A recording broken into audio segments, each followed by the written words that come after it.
Ek moet regtig net sê hoe ek voel, want het eet my op. Ek weet nie meer hoe dinge tussen ons is, die pad is stop.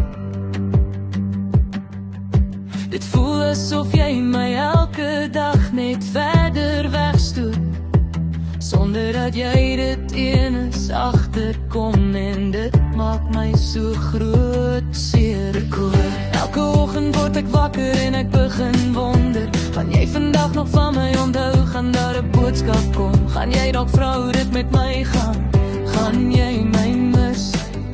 Ek wonder of ek nog deel is van jou dag, op enige wyse hierdie koor.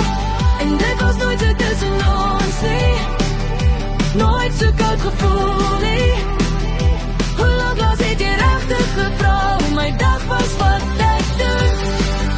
Nou voel dit of ek maar net kan beweeg in jou blindspot, teenwoordig, maar ongesien soos ek daar is.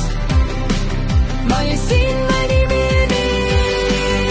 Ek vra vir 'n bietjie aandag, 'n bietjie teenwoordigheid, 'n bietjie van daai ek gee om wat ek so mis. Ek hou vas aan klein goed wat ek moet kry om te bly glo,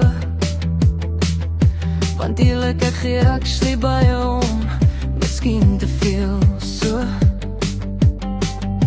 En dis hoekom dit my so diep raak hier in my binneste.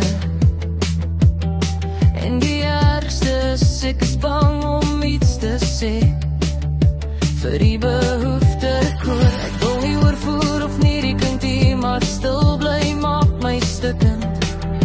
Ek voel asof ek myself verloor, terwyl ek net probeer om nie jou te verloor nie. En ek veg hier vir 'n greintjie plek in jou dag, in jou hart, net om te weet ek's nog op jou trek. En dit was nooit so tussen ons nie, nooit so koud gevoel nie. Hoe lang laas het jy regtig gevra hoe my dag was, wat ek doen? Nou voel dit of ek maar net kan beweeg in jou blindspot, teenwoordig, maar ongesien soos ek daar is. Maar jy sien my nie meer nie. Ek vra vir 'n bietjie aandag, 'n bietjie teenwoordigheid, 'n bietjie van daai ek gee om wat ek so mis. Terug, ek blameer jou nie, ek probeer nie jou sleg laat voel nie. Nee, ek wil net hê jy moet verstaan die leegte wat ek voel, want ek kan nie meer voorgee, alles is fyn tussen ons nie. Nie terwyl ek hier vashaak in my eie pyn se huis nie. Koor. En dit was nooit so tussen ons nie, nooit so koud gevoel